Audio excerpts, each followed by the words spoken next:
ప్రభువైన యేసుక్రీస్తు నామములో అందరికీ కూడా ప్రత్యేకించి వందనాలు తెలియజేస్తూ ఉన్నాను. ఈ సందర్భంగా చాలా సంతోషాన్ని వ్యక్తం చేసేటటువంటి ఒక చక్కని బిల్లు ప్రవేశపెట్టిన పంజాబ్ రాష్ట్ర ముఖ్యమంత్రి గారైనటువంటి భగవంత్ మాన్ గారిని ప్రజాస్వామ్యవాదులు, రాజ్యాంగాన్ని ప్రేమించేవారు, మత సామరస్యం వర్ధిల్లాలి అని కోరుకునే వారందరూ కూడా ఆయన్ని అభినందిస్తారు. అంతటి అభినందనీయమైనటువంటి దేశం తలెత్తుకునే చట్టాన్ని ఆయన అసెంబ్లీలో ప్రవేశపెట్టడం జరిగింది. ఆ చక్కని చట్టాన్ని ఏర్పాటు చేశారు. ఈ నెల 19వ తారీఖు శాసనసభలో చట్టంగా రూపుదిద్దుకునేటటువంటి ఏర్పాటుకు శ్రీకారం చుట్టింది.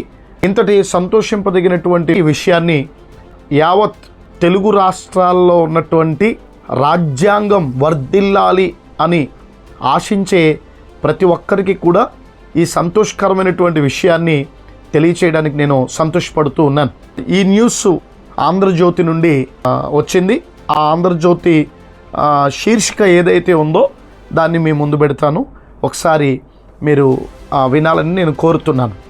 పొరుగు దేశం పాకిస్తాన్లో పవిత్ర గ్రంథాలు, పవిత్ర ప్రదేశాలు, పుణ్యపురుషులను అగౌరవపరిచినట్టు ఆరోపణలు ఎదుర్కొనే వారికి విధించే అసాధారణ శిక్షలను గమనిస్తే మత భావోద్వేగాలు కాఠిన్యత విస్మయపరుస్తుంది. ఇటువంటి ధర్మోల్లంఘన చర్యలకు పాల్పడే వారిని కఠినంగా శిక్షించేందుకు మన పంజాబ్ రాష్ట్ర ప్రభుత్వం ఈ వారం శాసనసభలో ఒక బిల్లు ప్రవేశపెట్టింది. Punjab prevention of offences against holy scripture bill 2025ను ముఖ్యమంత్రి భగవంత్ మాన్ స్వయంగా శాసనసభలో ప్రవేశపెట్టారు. శ్రీ గురు గ్రంథ్ సాహెబ్, శ్రీమద్ భగవద్గీత్, హోలీ బైబిల్, ఖురానే షరీఫ్తో సహా ఏ మత పవిత్ర గ్రంథాలనైనా అపవిత్రం చేస్తే 10 సంవత్సరాల నుంచి యావజ్జీవ కారాగార శిక్షతో పాటు 5 నుంచి 10 లక్షల రూపాయల జరిమానా విధించాలని ఈ బిల్లు ప్రతిపాదించింది. ఏ పవిత్ర గ్రంథాన్ని అయినా చింపివేయడం, కాల్చివేయడం, ధ్వంసం చేయడం, వికృతం చేయడం, వివరణం చేయడం, మౌలికంగా లేదా భౌతికంగా అగౌరవపరచడాన్ని నేరంగా పరిగణించాలని ఆ బిల్లు పేర్కొంది. మత సామరస్యాన్ని సంరక్షించేందుకు పంజాబ్లో నివసిస్తున్న భిన్న మతాల అనుయాయుల మధ్య సౌభ్రాతృత్వాన్ని పెంపొందించేందుకు ఈ బిల్లును ఉద్దేశించారు. భారత్లో ఇటువంటి బిల్లును ప్రవేశపెట్టడం ఇదే మొట్టమొదటిసారి అని ముఖ్యమంత్రి మాన్ సగౌరవంగా ప్రకటించారు. నిజంగా అద్భుతమైనటువంటి బిల్లుని పంజాబ్ రాష్ట్రం ప్రవేశపెట్టింది.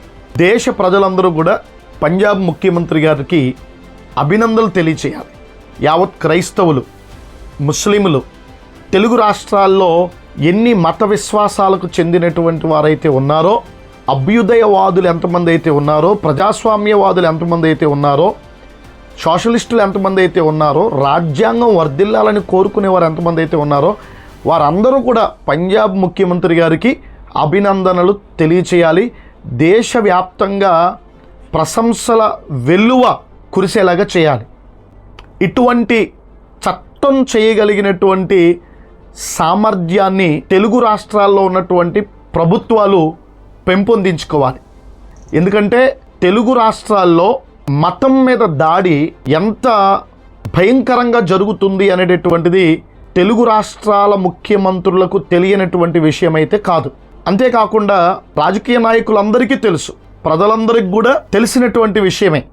అయితే మతం మీద దాడి ఆగాలి అంటే, మత గ్రంథాల మీద దాడులు ఆగాలి అంటే, మసీదుల మీద, గుడుల మీద, ప్రార్థనా మందిరాల మీద దాడులు ఆపబడాలి అంటే ఖచ్చితంగా పంజాబ్ ముఖ్యమంత్రి మాన్ గారు ప్రవేశపెట్టినటువంటి బిల్లు ఏదైతే ఉందో ఆ బిల్లును తెలుగు రాష్ట్ర ప్రభుత్వాలు కూడా అసెంబ్లీలో ప్రవేశపెట్టాలి.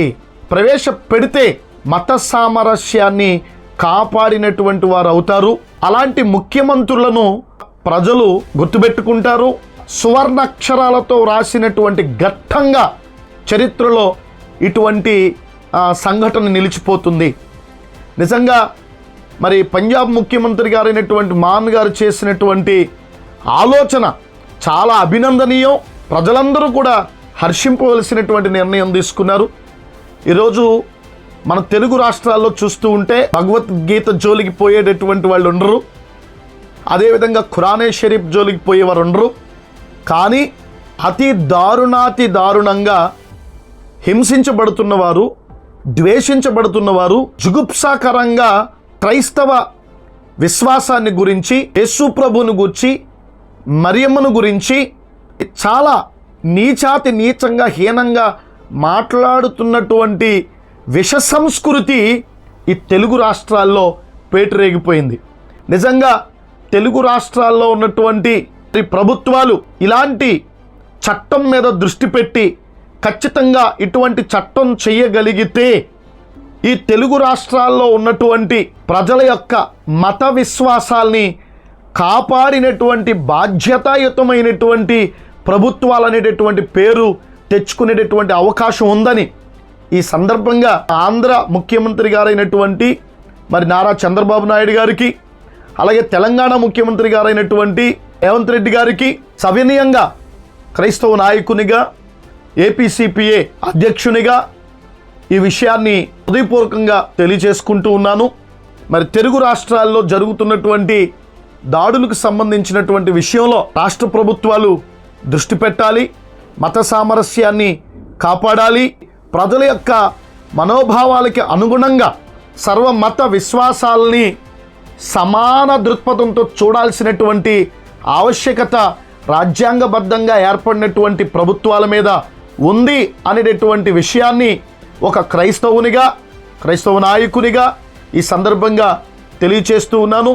మరి ఏపీసీపీఏ అనేటటువంటి మా ఆర్గనైజేషన్ కూడా డిమాండ్ చేస్తున్నటువంటి విషయం ఏమిటి అంటే, తెలుగు రాష్ట్రాల్లో ఉన్నటువంటి ప్రభుత్వ పాలకులు పంజాబ్ ముఖ్యమంత్రి గారు చేసినటువంటి ఆలోచన ఈ తెలుగు రాష్ట్రాల్లో ఉన్నటువంటి ముఖ్యమంత్రి గారులైనటువంటి రేవంత్ రెడ్డి గారు, శ్రీ నారా చంద్రబాబు నాయుడు గారు ఆలోచన చేసి ఆ ప్రత్యేకమైనటువంటి చట్టం మతం మీద జరుగుతున్నటువంటి దాడికి సంబంధించి, మందిరాల మీద జరుగుతున్నటువంటి దాడులకు సంబంధించి, మత గ్రంథాల మీద జరుగుతున్నటువంటి దాడులకు సంబంధించి, మత విశ్వాసాల్ని అనుసరించేటటువంటి వారి మీద చేస్తున్న దాడులకు సంబంధించినటువంటి విషయంలో ఖచ్చితమైనటువంటి చట్టం చేస్తే ఈ అల్లరి మోకలకి అడ్డుకట్ట వేయొచ్చు. మతం పేరు చెప్పుకుని పేటరేగిపోతున్నటువంటి అల్లరి మోకల్ని కట్టడి చేయొచ్చు.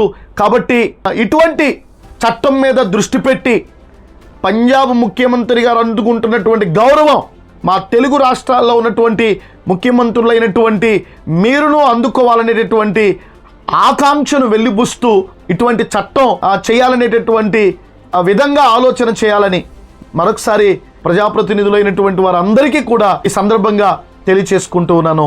May God bless you.